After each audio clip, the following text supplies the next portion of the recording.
నమస్తే. Welcome to open talk with Muncheti. Supreme court తీర్పు ఒక మనిషి క్యారెక్టర్‌ని గవర్నమెంట్ ఎంప్లాయీగా జడ్జ్ చేస్తారా? చేయరా? అనే దాని మీద ఒకటి ఎగ్జాంపుల్ మీకు చెప్పాలనుకుంటున్నానండి. తిరుపతి అనే వ్యక్తి పోలీస్ రిక్రూట్మెంట్ జాబ్‌కి అప్లికేషన్ చేశారు. కానీ తన రిక్రూట్మెంట్ అతని క్యారెక్టర్‌ని జడ్జ్ చేస్తూ అతన్ని ఫ సరైన అర్హత లేదు అన్నట్టుగా జడ్జ్ చేశారు. సో, అతను ఆ బాధితుడు సుప్రీంకోర్టును ఆశ్రయించినప్పుడు, సుప్రీంకోర్టు బిఫోర్ మ్యారేజ్‌కి ముందు ఒక లవ్ అఫైర్ ఉండడం వల్ల అది రాజీ పడిపోయింది. అంతా అయిపోయింది. ఆ అమ్మాయి కేసు పెట్టడం వల్ల అది రాజీ అయిపోయింది కదా! సో, దానివల్ల ఆయన క్యారెక్టర్‌ని ఎలా జడ్జ్ చేస్తారు అని సుప్రీంకోర్టు తీర్పునిచ్చింది. సో, ఇది ఎంతవరకు కరెక్ట్ ఒక మనిషి క్యారెక్టర్‌ని జడ్జ్ చేయడంలో గవర్నమెంట్ ఉద్యోగిగా. సో, దీని మీద మనతో పాటు ఉన్నారు మాట్లాడడానికి కమాండర్ చీఫ్ ఎడిటర్ రామారావు గారు. వారితో మాట్లాడే ప్రయత్నం చేద్దాం. సార్ నమస్కారం. నమస్తే అండి.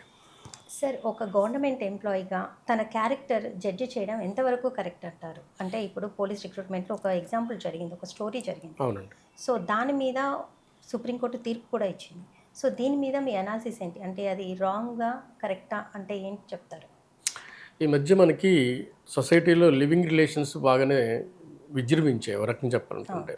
అంటే ఏంటి, ఒక అమ్మాయి, ఒక మేజర్ అబ్బాయి ఇద్దరు కలిసి ఒక ఇంట్లో అనధికారికంగా కాపురం చేసినా సరే వాళ్ళకి చట్టపరమైన రక్షణ, అలాగే కోర్టుల పరమైన రక్షణ ఉండడంతో ఆ విచ్చలవిడి రిలేషన్స్ని ఈ మధ్య మనం ఓపెన్గా డిస్కస్ చేసుకుంటాం. అలాంటి తీర్పు 1-2 హైకోర్టు ఇచ్చిన తర్వాత ఈ సంసారాలకి బ్యాక్ డోర్ తెరిచినట్టు అయింది.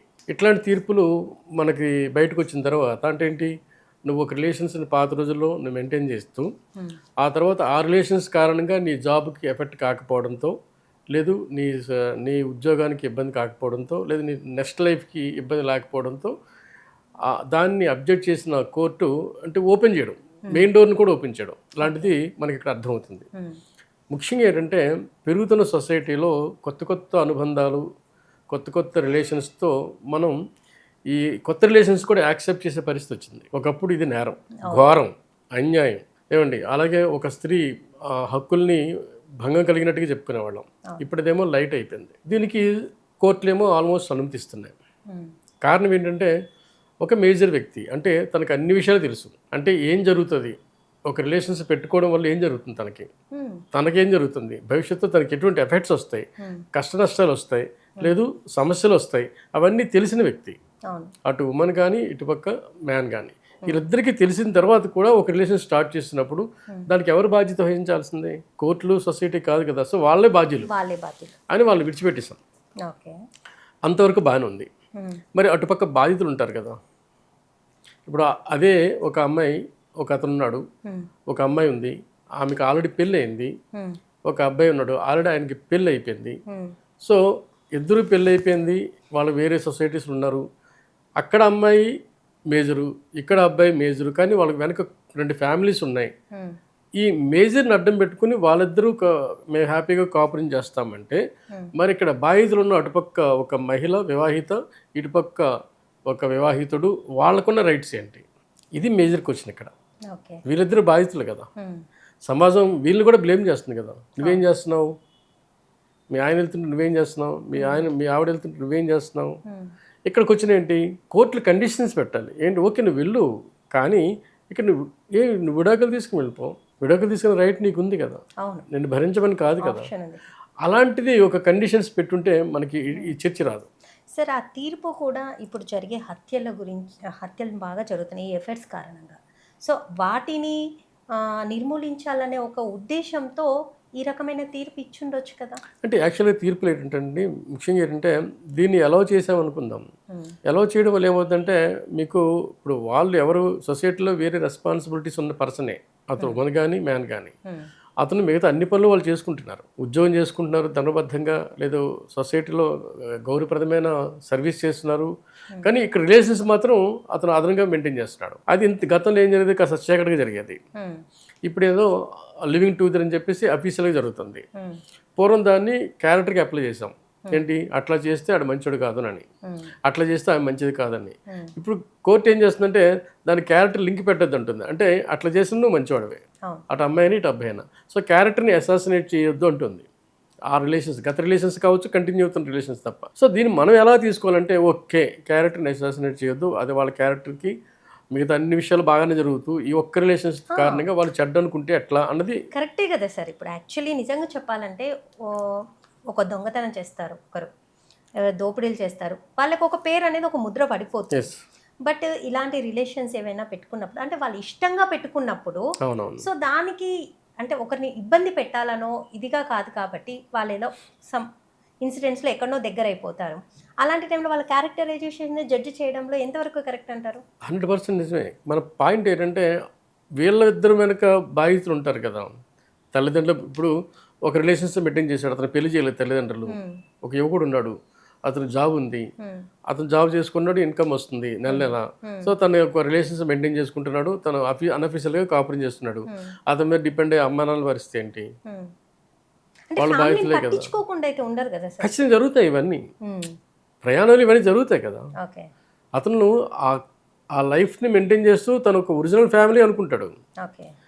మన ఇద్దరం కలిసి ఉంటున్నామంటే దాని అర్థం ఏంటి? ఆ కలిసి ఉన్న రోజులు ఎన్ని రోజులు ఉంటే అన్ని రోజులు ఉందామని కాదు కదా. వైఫ్ అండ్ హస్బెండ్గానే కొనసాగుతారు. ఎప్పుడో ఒకప్పుడు వాళ్ళు తెగుతుంది వాళ్ళిద్దరి మధ్య. మనమైతే డైవర్స్ అంటే వాళ్ళేమో డైవర్స్గా విడిపోతారు, జనరల్గా అయితే పెళ్ళైన వాళ్ళు, లేకపోతే వాళ్ళేమో టాటా బైబ్ అని చెప్పి వెళ్ళిపోతారు. ఏదైనా విడిపోవడమే.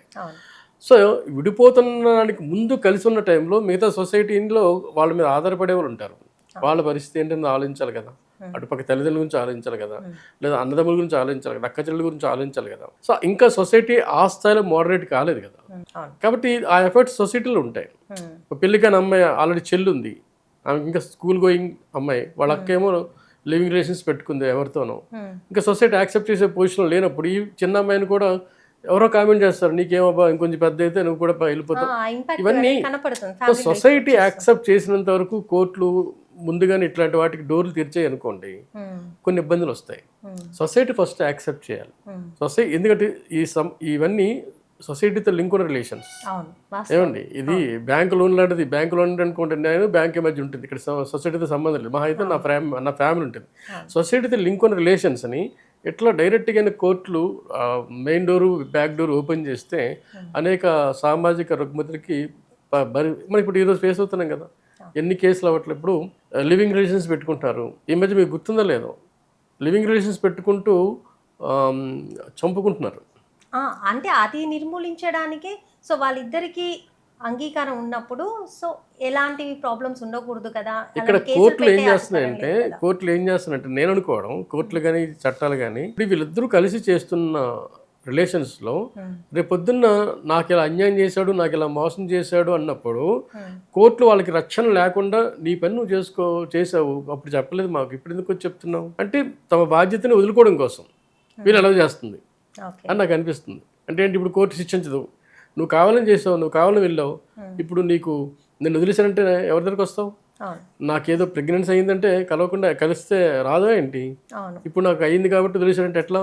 సో కోర్టులు తమ బాధ్యతలు ఏంటి, నీకు శిక్షించాలి, లేదా అతను పనిష్ చేయాలి, లేదా నీకేదో కంట్రిబ్యూషన్ చేయాలి, ఇలాంటి వాటివి తీర్పులు ఇవ్వాలి జనరల్గానే. గతంలో అవే ఇచ్చేవి. ఇప్పుడు అలా ఇచ్చే పరిస్థితి లేకుండా కోర్టులు తప్పించుకోవడం కోసం ఇట్లాంటి జడ్జిమెంట్స్ ఇస్తున్నాయేమో అని అనిపిస్తుంది నాకు అనిపిస్తుంది. ఇవన్నీ కంటే కూడాను మనం ఒకసారి రిలేషన్ ఆలోచిద్దాం. ప్రపంచం ఎలా ఉంది, మిగతా ప్రపంచం ఎలా ఉంది. మొన్న ఫ్రెంచ్ ప్రెసిడెంట్ని ఆయన వైఫ్ బహిరంగ సభలోనే చంప మీద కొట్టింది. ఎందుకంటే తన భర్త ప్రెసిడెంట్ ఆఫ్ ఫ్రాన్స్ ఎవరితోనో చాటింగ్ చేస్తారు. అంటే రిలేషన్స్ ఫ్రాన్స్ లాంటి దేశాల్లో అలాంటి రిలేషన్స్ని ఇంకా యాక్సెప్ట్ చేస్తున్నాం. అంటే ఉంటూ ఇంకొకరితో పెట్టుకోవడాన్ని ఈ రోజు కూడా ప్రపంచం అంతా అసహించుకుంటుంది. సో ఇలాగా ఈ కోర్టుల తీర్పులు అడ్డం పెట్టుకొని నువ్వేంటి చెప్పేది, నాకు కోర్టే చెప్పింది కదా అని అటు భార్యను ఇటు తల్లిదండ్రులు క్వశ్చన్ చేస్తే రేపు సమాజం ఇటుపోతుంది.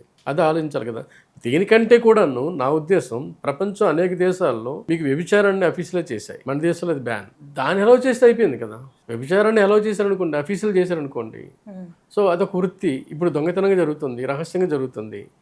అది కూడాను ఒక వృత్తిగా భావించే కొన్ని కుటుంబాలు ఈ రోజుకి ఉన్నాయి. ఎప్పటి నుంచో, ఈ రోజు కాదు, మన వందల ఏళ్ళ బట్టి నడుస్తూనే ఉంది మన సంస్కృతిలో. దాన్ని అఫీషియల్గా చేయగలిగితే ఓకే. ఏ ఆసరా లేని వాళ్ళు అది బతకడం కోసమో కుటుంబాన్ని పెంచడం కోసమో మిగతా దేశాలు అనేక దేశాలు ఉన్నట్టుగానే మన దగ్గర కూడా చేశారనుకోండి, అప్పుడు లివింగ్ రిలేషన్స్ తగ్గుతాయి కదా. అప్పుడు లివింగ్ రిలేషన్స్ మీద స్ట్రాంగ్గా మనము పనిష్ చేయొచ్చుగా. సో అది ఒకవైపు ఆలోచించడం బెటర్. ఎందుకంటే ఇది ప్రాస్టిట్యూషన్ అనేది అఫీషియల్గా చాలా కంట్రీస్ ఉంది, వరల్డ్లో అనేక దేశాలు ఉన్నాయి, ఈవెన్ కమ్యూనిస్ట్ దేశాలు కూడా ఉన్నాయి. మన దేశంలో దాన్ని బ్యాన్ ఉంది. సో దాన్ని అలౌ చేయడం వల్ల ఈ స్త్రీ స్వేచ్ఛని ఇంకొంచెం బలపరిచినట్టు ఉంటుంది. సో దీనికంటే కూడా అప్పుడు బాధితులు ఎవరు ఉంటారు? ఎవరు ఉండరు, ఎవరు బాధితులు ఎవరు కదా. కానీ ఈ లివింగ్ రిలేషన్స్లో బాధితులు ఉంటారు కదా, భార్య ఉంటారు. అది మన ఉద్దేశం. కోర్టులు, నా దృష్టిలో కోర్టులు ఇట్లాంటి వాళ్ళు తమకు అన్యాయం జరిగిందని తమ దగ్గరికి వస్తే, నువ్వు చేసిన దానికి నువ్వు మేజర్ అయినప్పుడు నువ్వు అన్నీ తెలిసిన నీకు మేము ఎలా రక్షణ ఇస్తామని తప్పించుకోవడం కోసం ఇట్లాంటి కోర్టులు ఇస్తున్నాయి. పర్టికులర్గా మీరు చెప్పిన కేసు విషయంలో అతను ఏంటంటే తను ఎప్పుడో లవ్ చేశాడు, ఆమెతో సెటిల్మెంట్ చేసుకున్నాడు, ఆ తర్వాత జాబ్కి అప్లై చేశాడు. జాబ్కి అప్లై చేస్తే ఆ పలానా ఓ టైంలో ఆ అమ్మాయి మీద కేసు ఉంది, కానీ అతను జాబ్కి అనర్హుడని చెప్తుంటే హైకోర్టు లేదు లేదు ఆ ఒక్క తప్పులో వాళ్ళిద్దరి మధ్య ఏదో సెటిల్మెంట్ అయింది కదా, ఇది అతను మొత్తానికి క్యారెక్టర్ అసాసినేట్ ఎలాగవుతుంది, అతని క్యారెక్టర్కి దెబ్బ ఎలాగవుతుంది అంటూ రక్షణ ఇచ్చింది. ఇది కరెక్టే. కానీ ఈ ఒక్క పర్టికులర్ కేసు మిగతా యూనివర్సల్ చేయకూడదు కదా. ఓకే, మనము ఎలాంటిది ఏదైనా సరే అంటే నువ్వు అలాంటి పనులు చేస్తే నీ క్యారెక్టర్ ఎఫెక్ట్ ఏం కాదు, నువ్వు మంచివాడివి అని, నువ్వు మంచితనం మంచిదే, ఇదేని అనేటట్టుగా ప్రపంచాల అనుకునే అవకాశం ఉంది. సో అలా కాకుండా ఒక్క వ్యక్తిలోనే కనిపించింది, ప్రతి ఒక్క వ్యక్తిలో కూడా ఉండదు కదా. అతను నిజాయితీగానే ఉన్నాడు యాక్చువల్గా, అతను తప్పేమీ లేదు.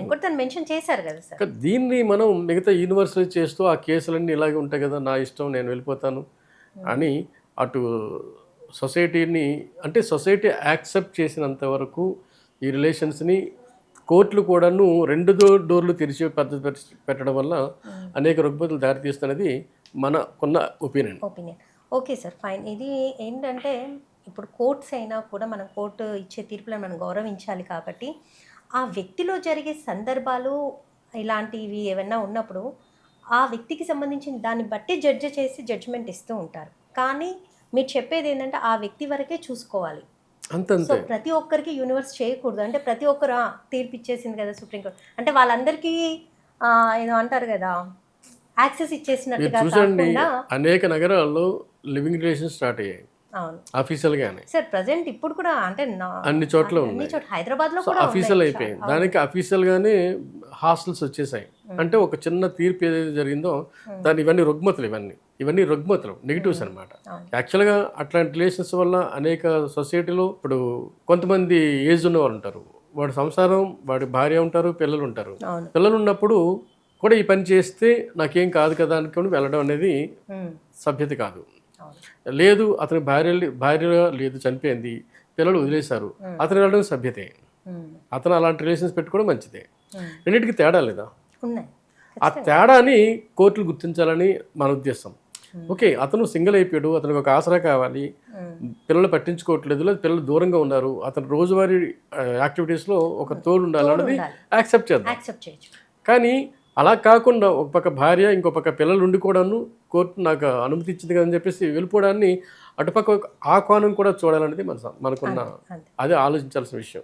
అందుకు నేనేమంటున్నానంటే సొసైటీ యాక్సెప్ట్ చేసినంత వరకు ఇలాంటి రిలేషన్ విషయంలో సుప్రీంకోర్టు కానీ హైకోర్టులు కానీ మన న్యాయస్థానాలు కూడా ఒకటి పైసలు ఆలోచించాలని అది మనం కోరుకుంటాం. అంతే. ఎందుకంటే సొసైటీలో రుగ్మతుల కోసం మనం ఆలోచిస్తున్నాం. సొసైటీలో ఇంకా మేజర్ సొసైటీ ఎటువైపు వెళ్తుంది. ఇప్పుడు మనం చిన్న విషయం చూడండి, దీనికి సంబంధం లేని విషయం అయినా సరే మనం ఒకసారి డిస్కస్ చేద్దాం. ఇప్పుడు ముస్లిం సొసైటీస్లో తలాక్ అంటే ఆ మహిళని వదిలేసే ప్రసక్తి ఉంది. ఇప్పుడు దాన్ని మనం బ్యాన్ చేసాం. మన భారత ప్రభుత్వం ఏం చేసిందంటే దాంతో మహిళలు ఎంతమంది ఆనందించారు. ముస్లింల ఆ చట్టానికి ఎంతోమంది దాని వాళ్ళకి అదొక ప్రివిలేజ్గా ఫీల్ అయ్యారు, ఎంత గొప్ప గౌరవంగా ఫీల్ అయ్యారు. అంటే ఇలా కొన్ని చట్టాలు అట్లాంటి విప్లవాత్మక చట్టాలు తీసుకొస్తున్నప్పుడు కూడాను మహిళా సమాజం ఒప్పుకుంది. ఒకప్పుడు ఒప్పుకోదేమో అనుకున్నాం మనం, కానీ చట్టం తీసుకొచ్చి ఒప్పుకుంది.